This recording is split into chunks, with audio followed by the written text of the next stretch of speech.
ဒါဆိုရင်ကျွန်တော်တို့ကခုဒီနော်အပြည့်အကွက်လေးကိုစပြီးတော့မှဆွဲကြည့်လိုက်မယ်နော်အဲ့တော့ဒီကွက်လေးကိုရဖို့အတွက်စပြီးတော့ဆွဲမယ်ဆိုတော့ plan ပုံ 2D plan လေးတစ်ချက်ထားလိုက်မယ်နော်2D plan လေးတစ်ချက်ထားလိုက်ပြီးတော့မှအရင်ဦးဆုံး line လေးတစ် line ပြင်မယ်ဆိုတော့ under နော် man ကြီးလေးနဲ့ပြင်လိုက်လေရတယ်ပေါ့အဲ့တော့ကျွန်မတလောက်လေးထားလိုက်ဥပမာဟွာလောက်ထားလိုက်လေရတယ်နော်စုစုပေါင်းသူကဘယ်လောက်ရှိတော့25 35ဆိုတော့ရတယ်နော်35ဆိုတော့45လောက်ထားလိုက်မယ်နော်45 under ဟုတ်ပြီ45ရပြီဆိုရင်သူ့ကိုအထက်ကို offset ပြစ်မယ်ဆိုတော့ o under ဟွာပေါ့နော်အထက်ကို15ပြစ်မယ်နော် o under 15 under ဟုတ်ပြီ15ပြစ်ပြီးတော့နောက်ထပ်55 o under 55 under ဟုတ်ပြီ55ပြီးတော့အထက်ကို15ထပ်ပြစ်တယ် under 15 under ဟုတ်ပြီနော်15ပြီးတော့နောက်ထပ်5တစ်လိုင်းထပ်ပြစ်တယ် under 5 under ဟလာဒါဆိုရင်ကျမတို့ကဒါလေးရလာပြီပေါ့နော်55ပြီးတော့ဘယ်လောက်တော့15ဟုတ်ပြီနော်အဲ့တော့ပြစ်ပြီးတော့နောက်ထပ်ဘယ်လောက်သွားမလို့ကျမတို့က25နဲ့10နဲ့နော်25နဲ့10နဲ့ဒါဆိုရင် L under ဒီကနေမှအတီးလေးယူလိုက်မယ်နော်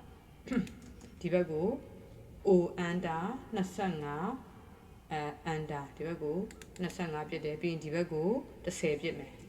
under 10 under ဒီဘက်ကို10ပြစ်လိုက်ရပြီနော်ဒါဆိုရင်ကျွန်တော်တို့က line နေပြီးသွားပြီအဲ့တော့ line နေပြီးသွားပြီဆိုတော့နောက်ထပ်ကဘာဆက်သွားမလဲဆိုလို့ရှိရင်ဒီဘက်ကိုအောက်ခြေကနေမှ14 line ပြစ်တော့မယ်အဲ့တော့ဖန်ကွက်စဆွဲမဲ့ line ဆိုတော့ကျွန်မကအယောင်လေးပြောင်း line ပြောင်းလိုက်မယ်အနီလေးပြောင်းလိုက်မယ်နော်ဒါဆိုရင်အောက်ခြေကနေမှဒီဘက်ကိုဘယ်လောက်ပြစ်မလို့ဆိုကျွန်တော်တို့ကဟိုပါပေါ့16ပေါ့နော်under 16ဆိုတဲ့ line တစ် line ဆွဲမယ်16 under အဲ့တော့ဒီဟာလေးဟိုပေါ့2D wire frame လေးထည့်တာเนาะအဲ့ဒါဆိုရင်ပို့ပြီးတော့ဒီနေ့ချက်ချက်လေးမြင်ရတယ်16ဆွဲပြီးတဲ့အခါမှာနောက်ထပ်ဘာဆွဲမလို့ဆိုရင်ကျွန်တော်တို့အောက်ကိုL under sorry L under အောက်ကိုဘယ်လောက်ဆင်းလို့ဆိုရင်ကျွန်တော်တို့က2ဆင်းမယ်เนาะ2 under oh sorry line sound ပါနော်ဟိုကနေဖွင့်ထားလိုက်ဟုတ်L under အောက်ကို2 underဘေးဘက်ကို3 under အထက်ကို3 under ဟုတ်ပြီအဲ့ဒီမှာတစ်ဖြတ်နားလိုက်မယ်နားပြီးတော့မှဆင်မတို့ကဘာနဲ့သွားမလို့ဆိုရင်radius 25နဲ့သွားမယ်เนาะ radius 25ရှေ့ဗီဒီယိုမှာလည်းပြောခဲ့တယ်start and radius 25နဲ့သွားမယ်အဲ့တော့ask ပေါ့เนาะ a under ဆိုပြီးတော့မှဆင်မတို့ဒီမှာ start and radius နဲ့သွားလဲရတယ်ဒါမှမဟုတ်လို့ရှိရင်ဟွာပေါ့ဒီလိုမျိုးเนาะ shift right click ကနေမှsorry အဲ့ဒါမဟုတ်ဘူးเนาะဘေးကနေသွားမလို့ဆိုလို့ရှိရင် a under ဘယ်လိုသွားမလို့ဆိုလို့ရှိရင်ကျမတို့က draw ရဲကနေမှ ask ကိုမှဒီကနေသွားလိုက်ရတယ်เนาะဒီကနေသွားလိုက်မယ်เนาะ start and radius ဆိုတာလေးကိုယူလိုက်မယ်เนาะဒီအောက်ကနေမှ command ကနေမှဖြည့်သွားလိုက်ရတယ်เนาะ start ဆိုပြီးတော့မှ start point ပေးလိုက်ရတယ်ဒီဟာလေးပေးလိုက်ရင်လည်းရတယ်เนาะ start and radius ဒါဆိုရင် start ကဒီ point and ကကျမတို့ကဒီအစအဦးဆုံးတွေ့တဲ့စုံတဲ့ point and ကဒီ point ဖြစ်မယ် radius ကကျမတို့ပြောခဲ့တယ်ဘယ်လောက်တုန်း25 under ဒါဆိုရသွားပြီဟုတ်ပြီเนาะပြီးရင်ဒီ design ကိုကျွန်တော်တို့ကပြောခဲ့တယ်ရိုးရိုးဘာနဲ့ဆက်မယ်ပြောခဲ့တော့ line နဲ့ပဲဆက်မယ်ပြောခဲ့တယ်ဒီထိတက်လိုက်မယ်ဟုတ်ပြီ sorry under ရိုးရိုး line ဖြစ်ရမယ်เนาะစောနာ comment မထွက်ရဘူးလို့ရပြီအဲ့ဒါဆိုလို့ချင်းနောက်ထပ်ပြီးတော့မှဟွာဘလို့မှာเนาะဒီဘက်မှာရှိမဲ့ line ကတဲ့ fight line ကြံနေပြီကျွန်တော်တို့ဒီဘက်ကိုထပ်ပြီးတော့ကူက30ဒီ line ကတစ် line နှစ် line เนาะအဲ့တော့ကျွန်တော်တို့ကဒီဘက်ကိုလာမှာเนาะဒီကနေမှတစ် line ကြံမယ်เนาะကျွန်တော်တို့ဒီနားလေးမှာတစ် line ကဘယ်လောက်တုံးဆိုရင်ပြန်ပြီးတော့ dimension လေးတက်လိုက်နေဒီမှာ5ရှိမယ်ကျွန်တော်5ရှိမယ်เนาะဒီနားမှာကျွန်တော်တို့5 line ရှိဦးအဲ့တော့ O under 5 under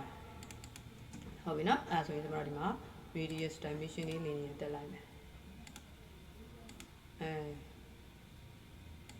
အဲ့တော့ under ဟုတ်ပြီနော်ထားလိုက်နော်5နဲ့ထပ်သွားလိုက်မယ်အဲ့တော့5ဆိုတော့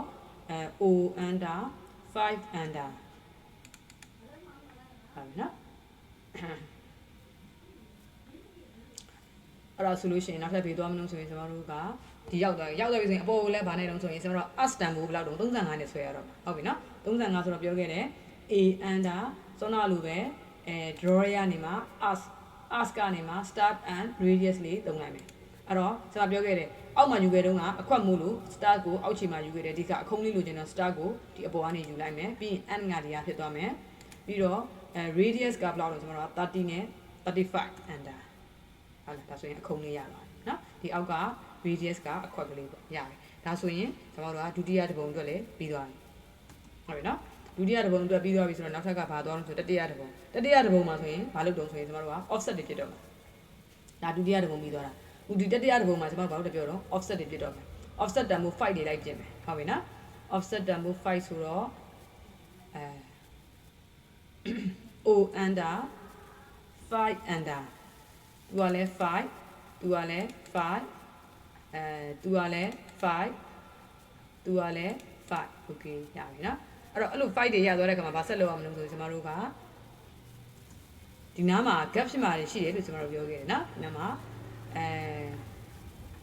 ဒီနားမှာလည်းရှိမယ်နော်ဒီမှာနော် gap ဖြစ်တာတွေလည်းရှိမယ် trim လုပ်စရာတွေလည်းရှိမယ်ပေါ့အဲ့ဆိုရင် tr under ဒီမှာတစ်ခုဖြတ်မယ်ဒီမှာတစ်ခုဖြတ်မယ်နောက်ထပ်အောက်မှာလည်းရှိအောင်မယ်နော်ဒီနားမှာဆိုရင်ကျွန်တော်တို့က f under r under 0 under နဲ့ချိုးပေးထားလိုက်မယ်နော်ဒါဆိုရင်ပိုစိတ်ချအောင်ဒီမှာဆိုရင် gap ဖြစ်တာပေါ့နော်ဒါဆိုရင်ဒီနားမှာပို့တာဖြတ်မယ် tr under သူဖြတ်မယ်သူဖြတ်လိုက်မယ် okay ဒီနားမှာက gap ဖြစ်တာဆိုတော့ f under r under 0 under သူနဲ့ဒါဆိုရင်သူကဆက်ပြီးတော့ဟုတ်ပြီနော်ကြည့်လို့သူနဲ့လည်းသူဆက်ရတယ်โอเคနော်ဒါဆိုလို့ချင်းကျွန်တော်တို့နောက်ထပ်ဘာလို့သေးလို့ဆိုလို့ရှိရင်အဲ့တော့ဒီနားမှာဘာဆက်လုပ်ရမလဲဆိုတော့ကျွန်တော်တို့ကဟွာပေါ့အနားတွေလုံးပေးတော့မယ်နော်အနားတွေလုံးပေးတော့မယ်အဲ့တော့ဒီနားမှာ line တစ် line ပြစ်လိုက်ပြီးတော့မှအနားလုံးလိုက်မယ်လေနော်ဒါဆိုလို့ရှိရင် l under dt ပိတ်ပေးလိုက်ဟုတ်လားအဲ့ဒါဆိုလို့ချင်းနောက်ထပ်ဘာသွားမလို့ဆိုရင်ဟွာပေါ့ f under r under 0.5 နဲ့ချူခဲ့တယ်ဟုတ်တယ်နော်တတိယမြောက်ပုံမှာနော် 0.5 နဲ့ချူခဲ့တယ်အဲ့ဒါဆိုလို့ရှိရင်ဒီနားမှာအနားလေးတော့ဟိုပေါ့ဖန်ကွက်ရဲ့အနားစုကြီးကတောင်ကျိုးကြီးဖြစ်နေမှာဆိုလို့လုံးပေးလိုက်မယ်နော်အဲ့ဒါဆိုရင် f under r under 0.5 under သူနဲ့ပြီးရင်သူနဲ့ဟာလားဒါဆိုရင်သူဒီမှာအနားလေးပူတာလေးလည်းဖြတ်ပေးသွားတယ်နော်ဟုတ်ပြီဒါဆိုရှင်နောက်ထပ်ဘာရှိမလို့ဆိုရင်ကျွန်တော်တို့ကစရုပ်ထားမြောက်ပုံရဖို့အတွက်ဆိုလို့ရှိရင်ဘာလို့တော့မဆိုကျွန်တော် region လောက်ကြည့်တော့မယ်ဒါ region ဖြုတ်ထားလို့လေနော်ဟာလေဒီမှာတစ်ပုံနှစ်ပုံသုံးပုံလေးပုံဒီပုံရဖို့အတွက်ဆိုရင်ကျွန်တော် region ကောက်တော့မယ်ဟုတ်ပြီနော်ဒါဆိုရင်ခဏဖြုတ်ထားမယ်ဖြုတ်ထားပြီးတော့မှတစ်ခါတည်း region ကောက်လိုက်မယ်အဲ့ဒါဆိုလို့ရှိရင်ဒီနား line ပိတ်ပြီးတယ်မပိတ်ရတယ်နော်ပိတ်ရမယ်နော်ဒီနားလေးတစ် line ပိတ်မယ်သူတို့တစ်ခုပိတ်ပေးလိုက်မယ်ဟုတ်လားဒါဆိုရင်အကုန်လုံးက gap ဖြစ်တာမရှိတော့ဘူးအကုန်လုံးပိတ်ပြီးသွားတယ်အဲ့ဆိုရင် reg under သူတို့အားလုံးကို select မှတ်လိုက်မယ်under ဟုတ်ပြီဟုတ်တာဒါဆိုရင်ကျွန်တော်တို့လူမျိုးလေး surface ပေါ်တယ်ဆိုရင်ကျွန်တော်တို့ဆွဲခဲ့တာမှန်တယ်ပေါ့နော်မှန်တယ်ဆိုတော့ဟိုပါပေါ့နော် trim ဖြစ်စရာမကြံဘူးနောက်တစ်ခုက gap ဖြစ်နေတာတွေမရှိတော့ဘူးပေါ့ဟုတ်ပြီနော်အဲ့ဒါဆိုလို့ရှိရင်နောက်တစ်ခုကဒီ9ပုံမြောက်ကိုရောက်သွားတယ်9ပုံမြောက်ကိုရောက်တဲ့အခါမှာကျွန်တော်တို့ circle တစ်လုံးဆွဲရမယ် radius 14နဲ့ဟုတ်ပြီနော်အဲ့ဒါဆိုလို့ရှိရင် c under radius ဘယ်လောက်လဲ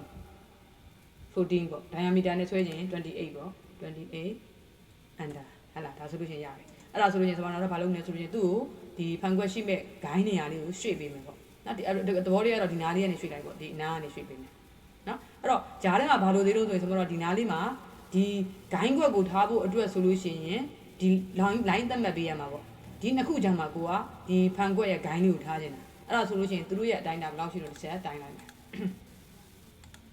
ဒီကနေမှဒီထီကို15တက်တယ်ဒီကနေမှဒီထီကို6ဆင်းတယ်6ဆင်းမယ်15တက်မယ်